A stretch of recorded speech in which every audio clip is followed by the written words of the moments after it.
Welcome back, everybody. This is Athletes Corner, episode 10, season finale, with special guest Dijak. How are you doing today, Dijak? I'm doing very well. How are you? Doing good. Dijak here is the first professional wrestler to be on the podcast, so I'm very excited, very to see how this interview goes, and I hope it's honestly one of the best because I'm excited for it. I'm stoked. It will definitely be one of the best. Let's do it. Let's do it. All right, first question going into it. For people who may not know the full story of you, who is Dijak today? Ooh, great question. Um, well, I am a independent professional wrestler. I started as an independent professional wrestler in 2013, which was just a short few months into my training. I started training at the New England Pro Wrestling Academy in 2012, the end of 2012, and I began my journey as an independent professional wrestler in 2013. That continued until I was signed to WWE in 2017, and then I was there for 7 years, all the way until last year.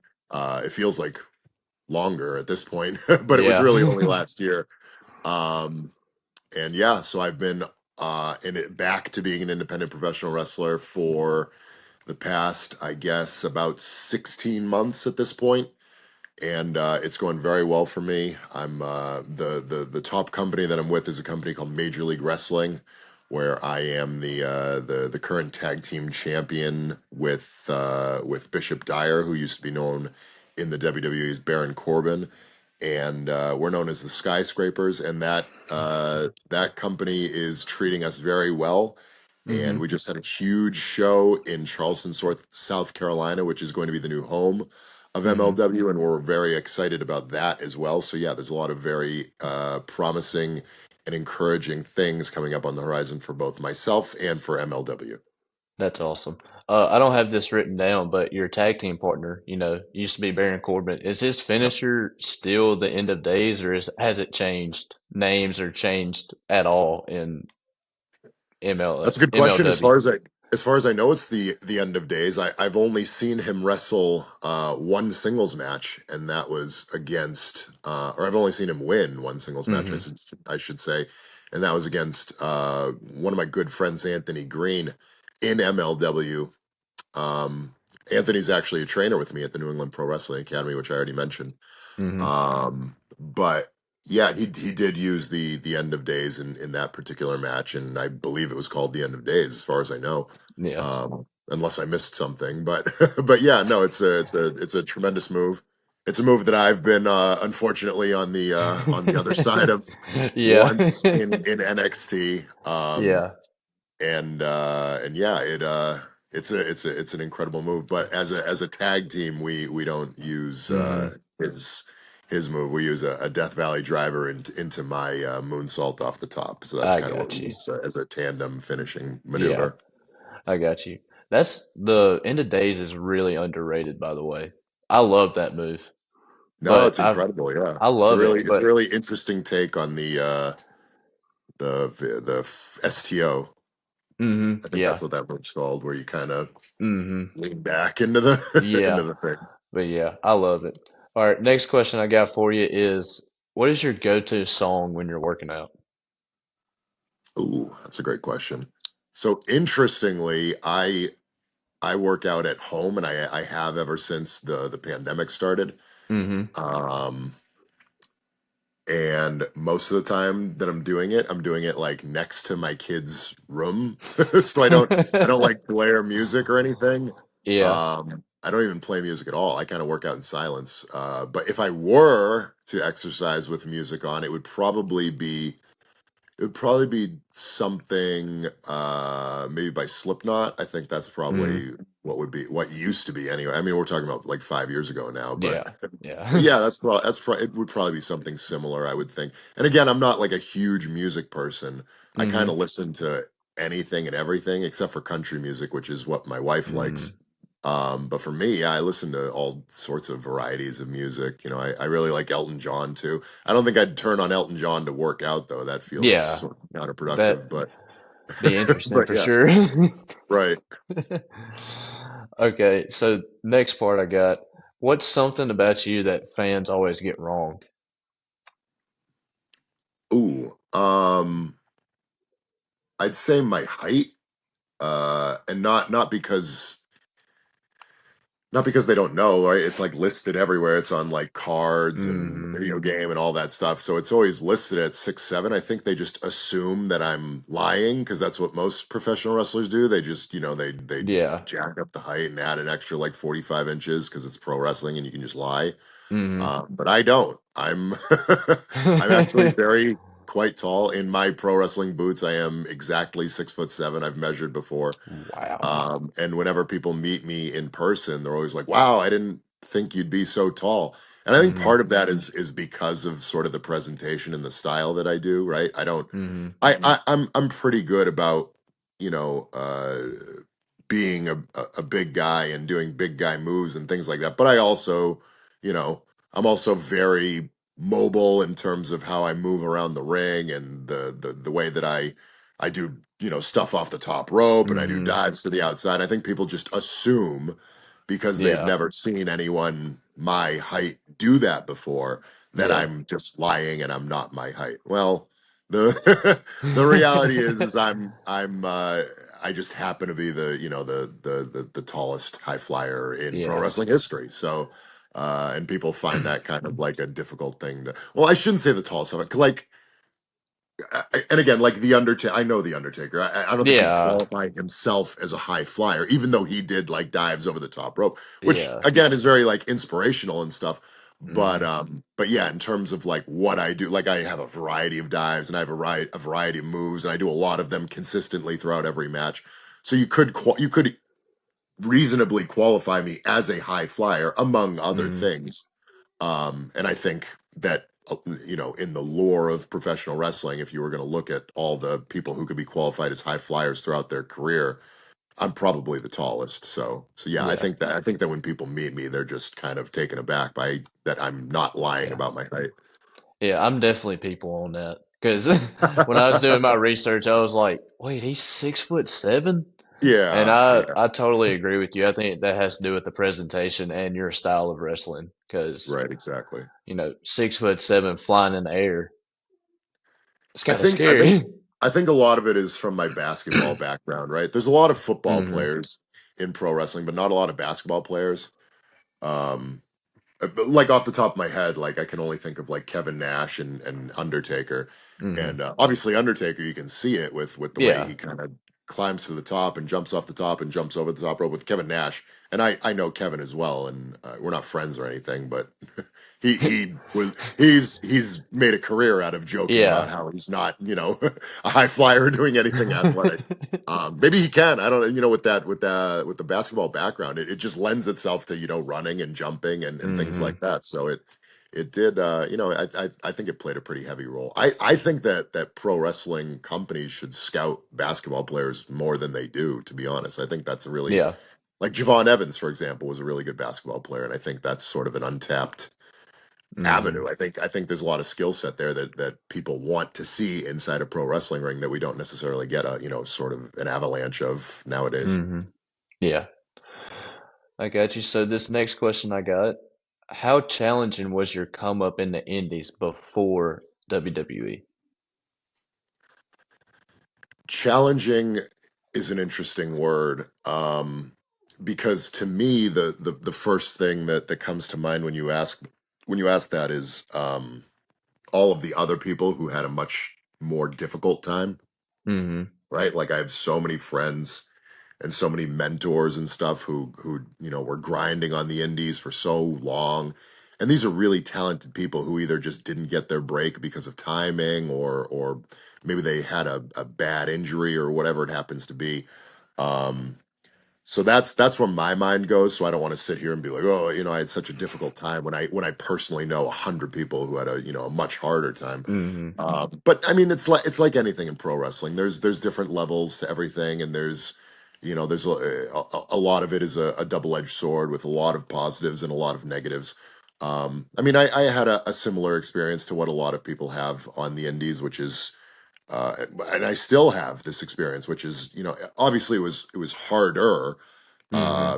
back then when I was first starting, right? Yeah. Because you know the score, right? Nobody knows who you are. Yeah. You got to drive all over I drove Hmm. from New England all the way to Florida, which is a 25-hour drive. Uh, Not to make money, to pay money to do a tryout, right? So, Yeah. and this is not for WWE; it's for a different company. So yeah, and I was doing that constantly, right? I would always drive. I Hmm. drove to Harley Race in Missouri, to pay to do a camp with Harley Race. And again, these aren't things that I regret, right? These were wonderful Hmm. learning experiences, Yeah. but that's part of the grind of becoming a professional wrestler, is saying like I'm gonna drop everything. I'm not gonna work. I'm gonna lose money. I'm gonna lose gas. I'm gonna go Hmm. take bumps and hurt my body, all for the sake of getting better at professional wrestling. So that's what a lot Yeah. of it was back then. Now it's still a lot of that, but now I'm getting now it's my Hmm. full-time job. So I actually see Yeah. the return on investment, which is Hmm. nice, right? It's nice to Hmm. be able to have that in an industry where a lot of people don't have that, right? I'm surrounded by lots of people who this is not their full-time job. And I Hmm. understand that and I'm cognizant of it, and I'm very thankful for it, that I was given the platform in WWE to make myself, enough of a name where people will, pay money to see me, or pay money to come to my merch table, or come on Yeah. my Hmm. whatnot streams, which I do every Monday night at 10 p.m. and come support me there. So yeah, I'm very thankful in a lot of aspects in terms of that. That's good. That's good. Mhm. Next question I got. This was when you were let go, or not re-signing with WWE. That's What what I was really appreciate, you getting that right. Because Yeah, because 99% of people, including myself, by the way, when I'm just talking casually with my friends, I'm like, oh yeah, they fired me. But that's not what actually yeah. happened. It So was just like I the worded the question as like you moving on from uh, from WWE, like they fired you, but in mhm. reality that the contract just expired and there was no Correct. re-signing. So, Correct. but knowing that, I'm just gonna read off this question. Sure. What was going through your mind during the decision to move on from WWE? Um, it was not good. It was not good things, right? I'm a human being. Hmm. Yeah. So like there's a part of me that's like, this is not, control, right? People ask me for advice all the time, right? What Hmm. advice would you give me, or what advice would you give yourself when you were young, things like that. Yeah. And my advice is very similar to the advice that John Cena gives when people ask him that same question, and that's focus on what you can control, right? He says Hmm. control the controllable, and I really like that. And it's a great mindset in theory. In practice, it's very, very difficult, right? um, because you're sitting there being told like, hey, your contract's not going to be renewed, and that house you have and that mortgage you got to pay. Well, good luck. Hmm. Yeah. That's a difficult pill to swallow when I'm standing there staring at my children, right?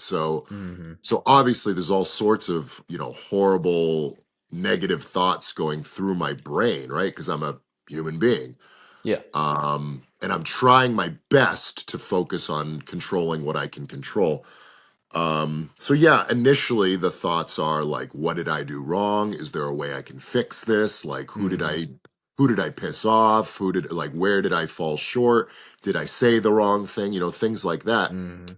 At the end of the day, all of those things are done, and the decisions are made, and they're out of my control, right? So I did my best to focus on what's next, right? How can I turn what is a overwhelming negative into a positive, right? And that's what you know, while I was having those difficult thoughts, that's what my Hmm. actions are, right?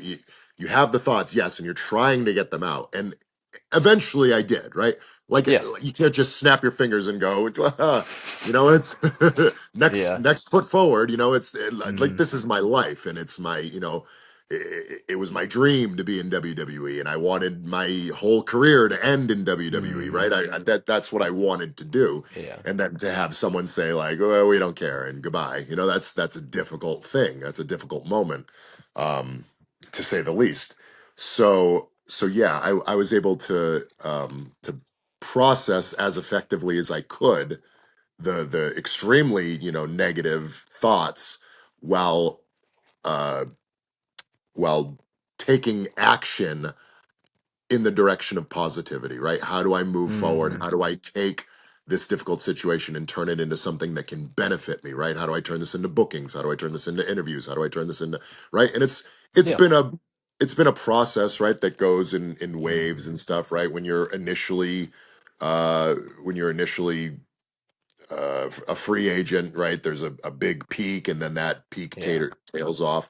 But now Mm-hmm. I'm filling in the gaps with lots of different other avenues that I couldn't before. Like I mentioned, the Whatnot stream and other different like interviews and different Mm-hmm. avenues where I can do things that I couldn't do before. Conventions, signings, things like that. So yeah, it's again, everything in life is a double-edged sword, so you approach it from the positives and the negatives, and there's lots of things about my situation now that are more positive than they were when I was with WWE, right? There's a lot of parts about independent professional wrestling that give you like lots of freedoms that you don't necessarily have on a live television product. Yeah. So you weigh the pros and the cons, and you try to focus on the positives, and where can you go from here. And that's obviously going to be a long work in progress, but we're uh we're further now from the beginning, where Mm-hmm. it gets easier with every step. Yeah. That's great. All Yeah. right, this next question I got. During your WWE run, you worked Yep, under both Vince McMahon and Triple H. that's true. How would you describe that shift in leadership, and what did it mean for you personally as a performer?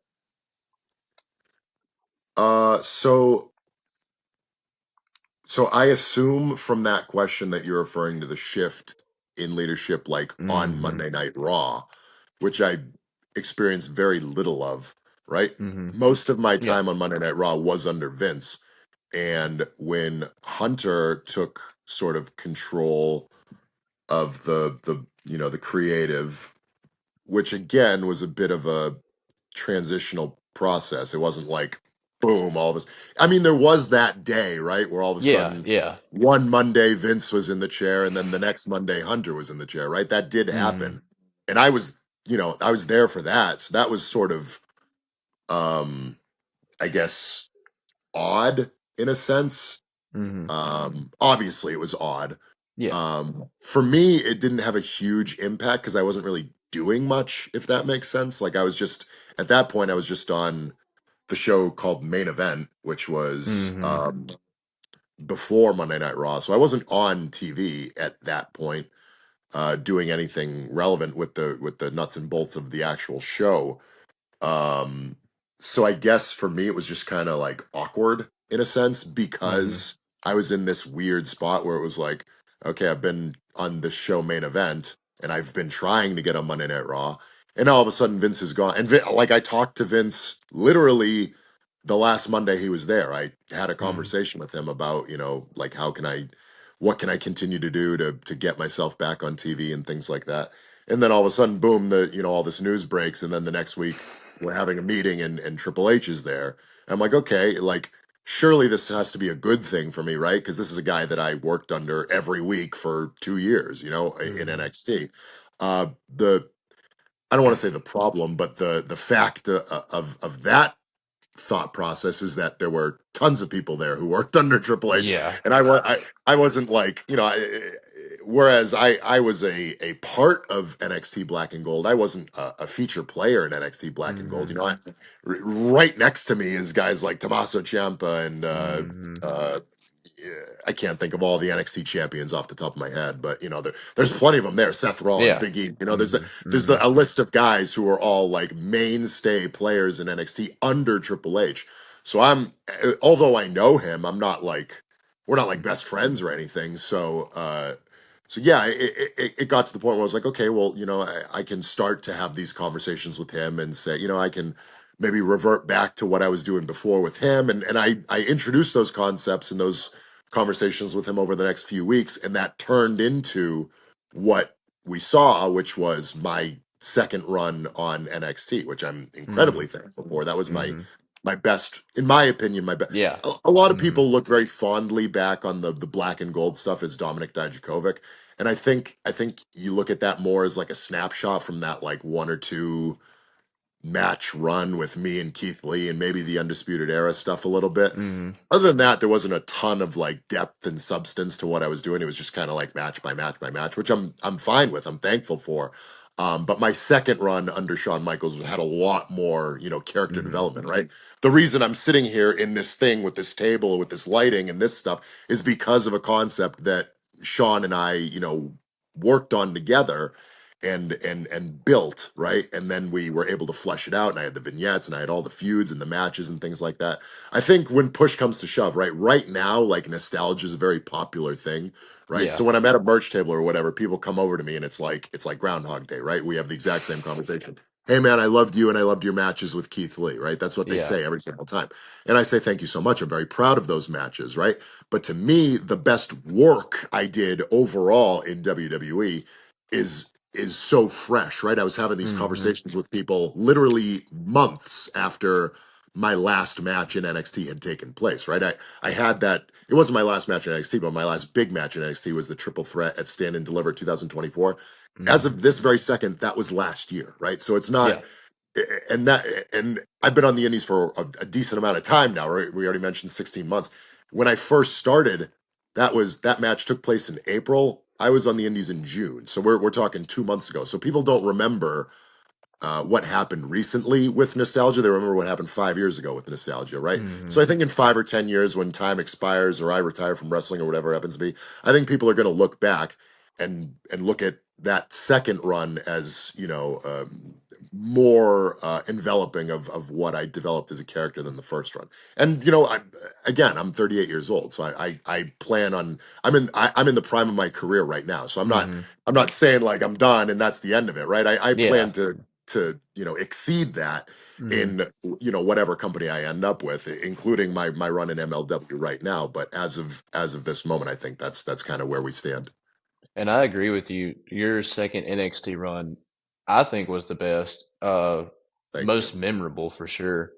thank you very much. And, just like you said, it was just like, your character development, you got to go back kind of similar to your first run, and you're Mhm. not, with retribution, you're kind of on your own, getting to Right, right. solidify yourself. And Mhm. honestly, that's how I started watching you, was because of that second run. Because let's be honest, did anybody care for retribution when they, you know, no offense or nothing, but like I just kind of saw it as like a mid-tier faction Sure. that was just kind of there for the numbers game. I mean, my memory may be tricking me on this a little bit, but Mhm. I mean, honestly, I just feel like your second NXT run was just better, you know. Thank you very much. I don't take offense when people criticize Retribution. I used when I was in Retribution, I did because Mm, that was directly like yeah, affecting. because that was I was you. like, please, I was like, please Yeah, stop telling us how horrible we are because like Vince yeah, is going to see that and be like, oh, this sucks, and then and then I won't have a yeah. job anymore. But no, in hindsight, like I wasn't making those decisions. I didn't say Well, like, hey, yeah. name me Hmm. T-Bar and put me in a mask. That's Vince's decision. So if you want to Yeah, criticize Vince, go all day. I'm not going to stop you. Um, but yeah. I uh, mean, but yeah, no, I mean, Retribution was what it was. Like hmm. anything else, it was a big double-edged sword. Lots of pros and lots of cons. A lot of the pros for me personally were on the business side of things, right? I was Hmm. a big pay raise. I was working with my friends. I got to Hmm. be on a bigger stage. Every time we do a segment or a thing, it gets put on YouTube or on Twitter or whatever, and it gets millions and millions of views because it's Hmm. Monday Night Raw, right? Yeah. So in that aspect, there's a lot of positives, and then on the like you mentioned, it's the reception from the fans and the fact that it's in the Thunderdome and there's no real crowd. Hmm. It was a whole checks and Yeah. balances sort of thing. So yeah, it's like anything else, lots of double-edged sword. Hmm. All right. So this next question I got is going to go to Twitter. Hmm. You built a big presence on Twitter, especially with the ratios. Hmm. How did that start, and did you expect it to pop off the way it did? No, I did not expect it to become as big as it did. And again, like I feel like I feel like sometimes, including in my own head and including in all wrestlers' heads, we we uh we perceive online feedback as bigger than what it is. Hmm. And sometimes that can um influence decisions and things like that. I'll say that to answer your question. I'll say this. It began shortly after I had a last man standing match with Eddie Thorpe, Hmm. who's now Carl Fredericks, who I hope I get to wrestle again because he's incredible talent. Yeah. But we had that match. I'm very proud of that match. Did I say last man standing? It's not a last man standing match. It's a uh, what is the name of that match? They used to do the underground. It was an underground match. Oh, yeah. So NXT Underground is what it was called. Hmm. And I was very proud of that match.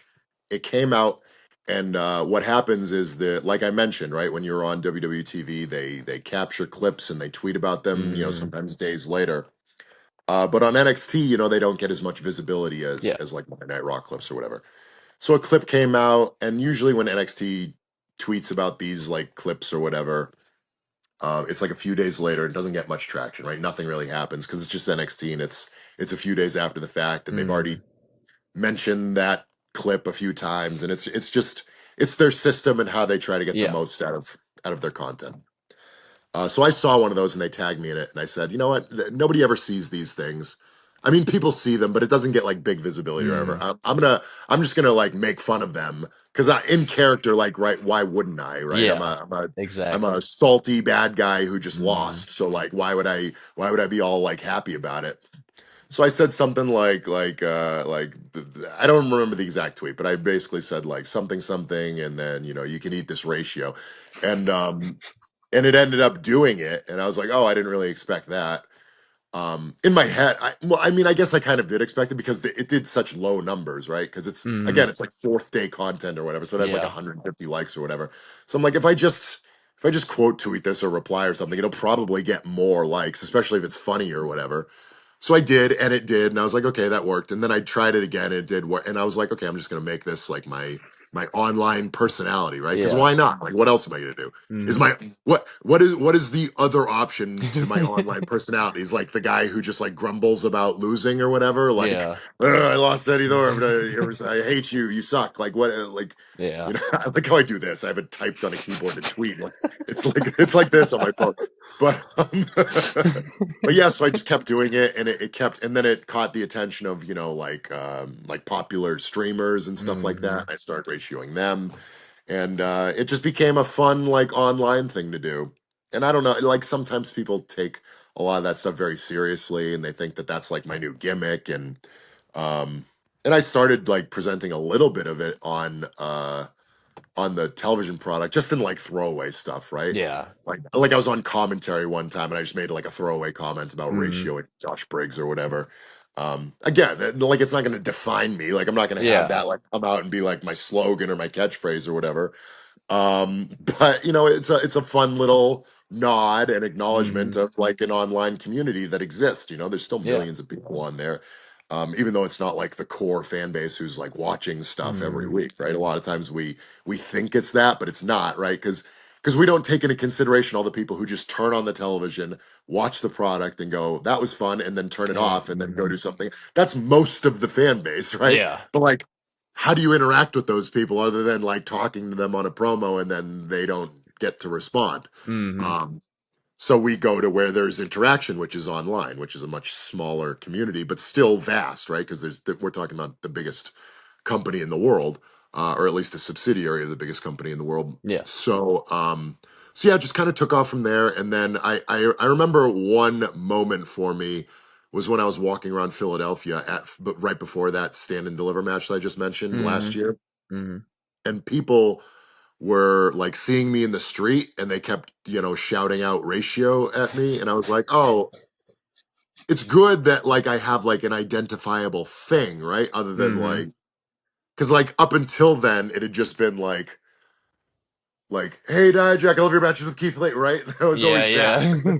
and that's not like a like it's not like Mm, a like Jay Uso has Yeet, right? And it's yeah. made him $1 billion. That Hmm. doesn't define who he is, right? This is a No. multi-time tag team champ, but it's just like, how do I? This is pro wrestling, right? This is pro wrestling Hmm. 101. How do I encompass my whole body of work into like one easily identifiable thing?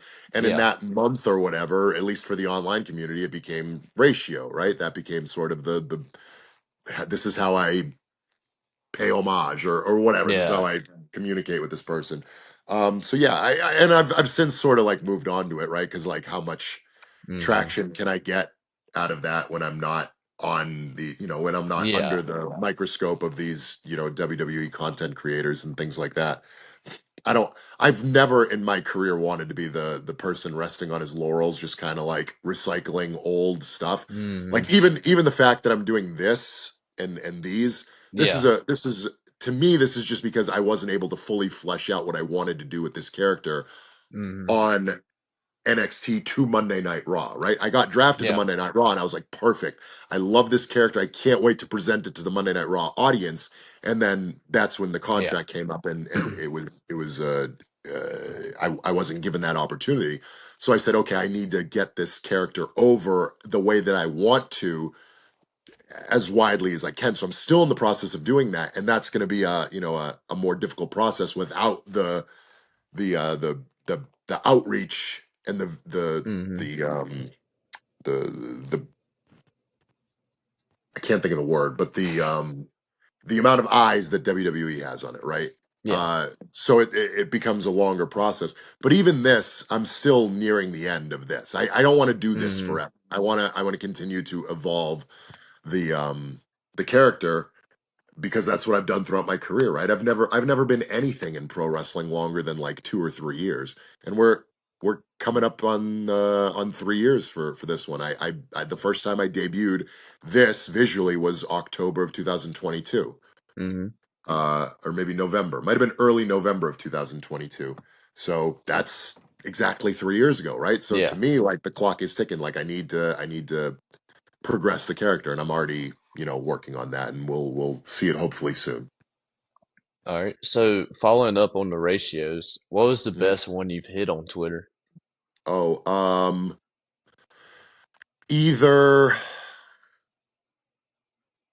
Joe Biden or Twitter itself. Those were probably the two biggest ones. Um, Twitter itself was very funny because it was like the actual, like, at Yeah. X or whatever Hmm. it was. Um, but then Joe Biden was also very funny, and not political whatsoever. It was just Yeah. he happened to be at in he was actually in Nashua, which is only a few towns over from where I actually live. Hmm. Um, but the only airport in New Hampshire is Manchester, which is like my local airport. That's uh where I fly out of most of the time. So I was landing, and Air Force One happened to be there, so I like took a video of it or whatever, and then I subtweeted whatever he tweeted, and it successfully got more likes than his thing. Again, a That's lot of so these are very funny. calculated. Like, I usually can tell when it's like, oh, because, like, how many Twitter accounts, like WWE, Hmm. for example, WWE or NXT, they post 1,000 things per day, right? So that, like, most of their stuff isn't going to do like a ton of Hmm. metrics. And I was very calculated on how I would, like, pick out, like, okay, I'm gonna target this one because I know that theirs is just like a thing lost. But if I take it and I make it my own thing and I'm funny about it, then it'll Hmm. do big numbers and people will want it to succeed, right? So that kind of used to be my approach. Yeah. Which it's kind of nice that I don't have to worry about that anymore, because I used to, like, kind of not lose sleep, but it used to be like part of my job. Like, who am I going to ratio today? I need to make Yeah. sure that I get, and now I don't care anymore. So yeah, All those right. are probably the top two, I would think. Dude, that's pretty pretty cool. Yeah. So your interactions with Santi's app going Yep. between ratios and just, bantering back and forth, what started it? Was it a ratio, or how did was he talking about you? How did that start? He so he's a WWE content creator, and Hmm. one of the shows that he watches is NXT. Um, and he was actually, I don't think he was complaining, but he made some sort of like supportive, like positive tweet, like he wanted to see more Dijak. Hmm.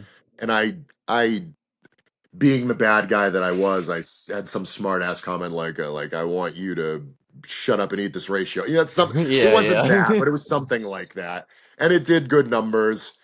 And I was like, oh, he, he and I had been vaguely familiar with one another, because I used to do streams with the Maximum Male Models, who are Hmm. now MXM in AEW.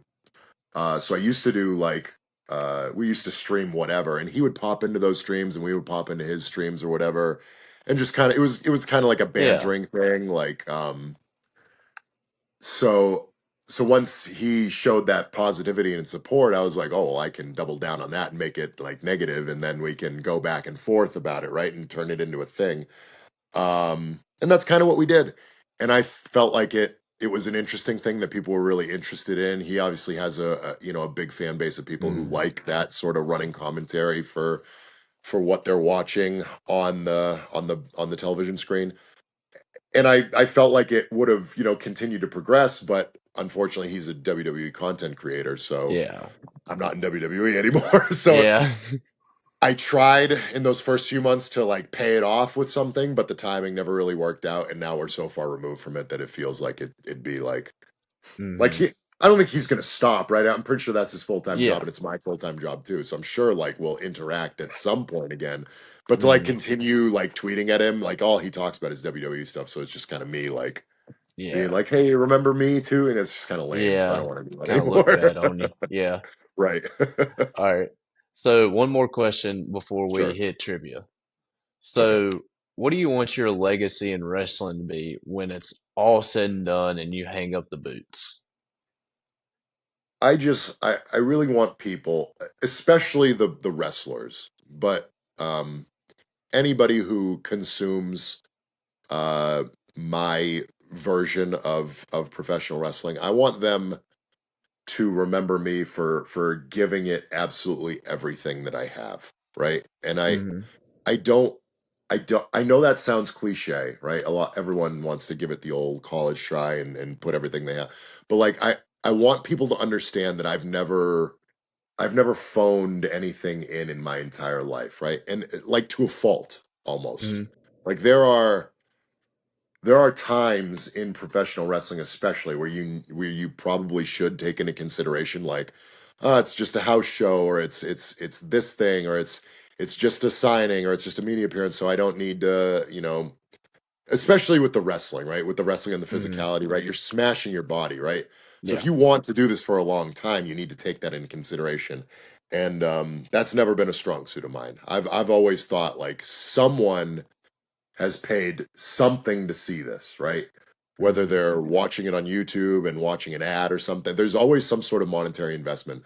So I owe people like my very best on any given day, whether I'm in front of one person or whether I'm in front of 30,000 people. I feel like I owe like everything that I have to them, but even more so to like the wrestler who's across from me, right? And whatever they want to get out of it, I want to give them that, right? And nowadays, a lot of the time, like I'm wrestling people who are um looking to like get better, or this is a match that has a wider fan base, right? Because I have some visibility. So they're Hmm. looking to, sort of like test themselves or get something. And I never want to be the person who like lets them down, right? Yeah. So I hope that when my career is said and done, that everybody looks at my field of work and says, he always, delivered. He always gave everything, right?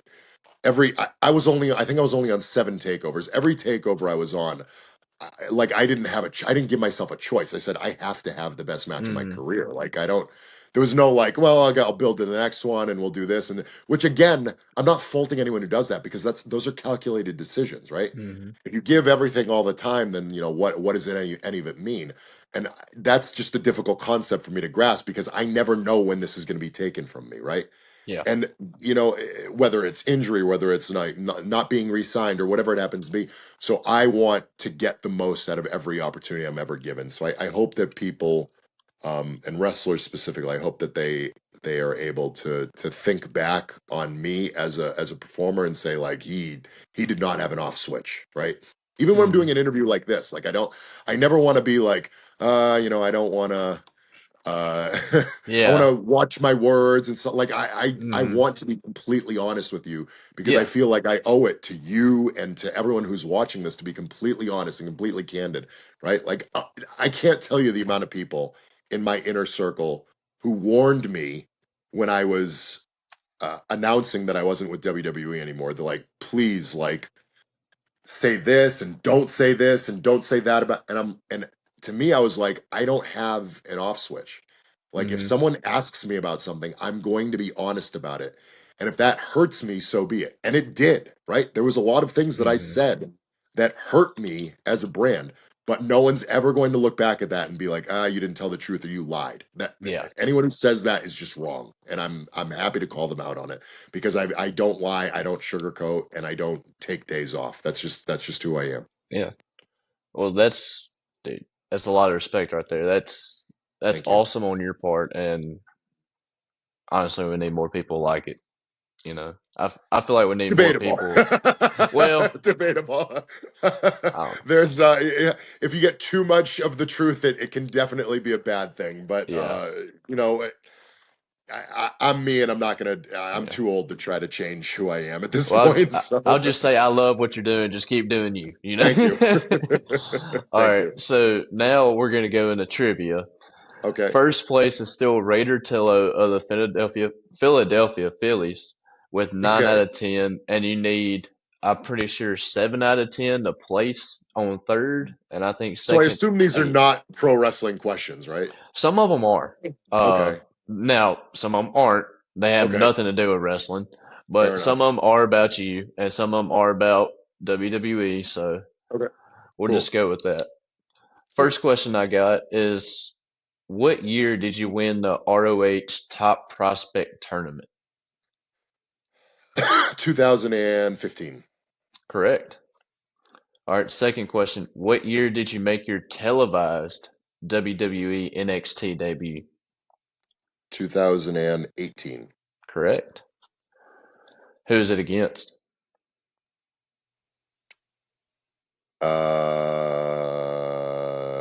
Ooh. So I had a dark match against Ricochet, and then I think we ran back that same match. So I guess it was, I can't remember the exact time. It's either Ricochet or Velveteen Dream. I'll say Ricochet. It was Ricochet. Okay. When I was Googling it, it said your first like official match was Velveteen Dream, but it wasn't televised.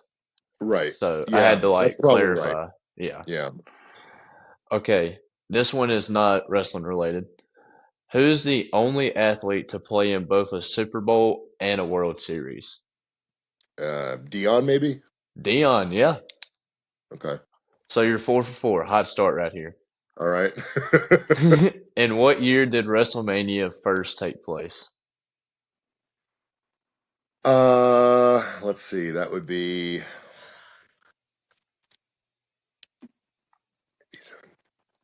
80s. Is that nine? Hold on a second. Is there a timer or can I No, figure it no, out? you got it. So let me talk it out. I'm pretty sure three was 87, right? So let me see if all this matches up.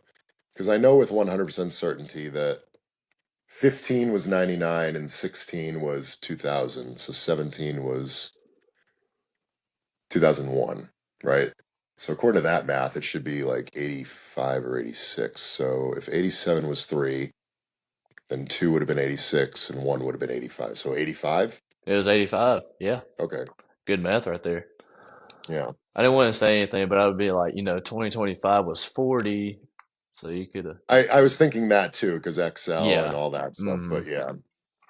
All right. Question 6. What year was YouTube founded? Mm.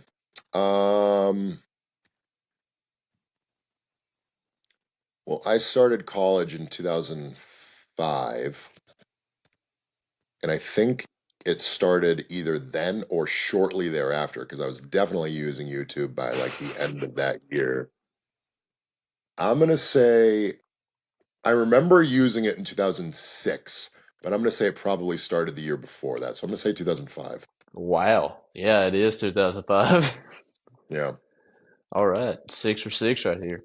It's very Questions. much very similar to Facebook because I remember using Facebook Hmm. in 2004, but I remember like it existed before that in like a very limited capacity in Yeah. 2003. So I think it was invented in 2003. All right. This one's going to be a gimme right here. Question 7. What name did WWE assign during your time with Retribution? To me, Hmm. oh, T-Bar. Yeah, T-Bar. Old T-Bar. Old Question T-Bar. 8. What was John Cena's first WWE championship win? I think he won the US championship if I'm not mistaken. It is, yeah. Yeah. Dang. I hope these last two get you because you're 8 for 8 right now. All right. Question 9. How many hearts does an octopus have? um Man, that's so weird. My son was dishing out facts about octopus to me literally this morning. Oh my Both of my kids are. gosh. Hearts was not on Oh, the okay, menu. good, good. I assume since you're asking it that it's more than one, It so is I'll more than one. say I'll say 2. It's 3. They have 3 Ah, hearts. Ah, 3 hearts. hey, still a hot start. 8 Mm, for 8, so you're 8 for 9. But hey, what a run. Last yeah. question we got. Once again, it's a random one. What is Okay. the only metal that is liquid at room temperature? Okay, so I do actually weirdly watch a lot of chemistry YouTube. There's the I think his name is like Niles something on YouTube. I actually watch a lot Hmm. of his stuff for no reason. Like I'm not like a person who's interested in chemistry, but it's just Yeah, it just it interesting. comes up and I don't change the Yeah. channel. Um so I feel like I know. Let's go Mercury. It's Mercury, yeah. Yeah. Wow. You are tied at first with 9 out of 10. Nice. Wow. I was really, I mean, I'm not going to say I was praying on your downfall, but I was really hoping you didn't get that one right. But yeah, that's it. That's all I got. 9 out of 10 on trivia, man. I'm gonna have to Awesome. start coming up with harder questions. I thought I Well, did, definitely but harder than like what well, was yeah, your name in well, Retribution? I know. I That try. I try to give some gimmies because I had somebody, get 4 out of 10. So I try to make right. sure there's some Sure. gimmies in there so you don't just blank, you know. But I'd hate to Fair be enough. like, oh, you got 0 out of 10. Might need to cut this out. No, No listen, trivia on this listen. If video. they get 0 out of 10, they deserve it. Listen, like Yeah. let's not sugarcoat the guests. All right. But yeah, I try to give a little gimmies in there because Fair enough. everybody's from everywhere. Everybody got different educations. So. Fair enough. But I appreciate it. That is episode 10 and season finale of Athletes Corner. Thank you, Dijak, for showing up and showing out. And I will see y'all in first episode of season 2. Athletes Corner is proud to announce our first official sponsor in NutriShop of Oxford, Mississippi. We just want to give a shout out to them, thank them for being our first official sponsors. And if you use code WHITT, that's WHITT, at checkout, you will get 10% off.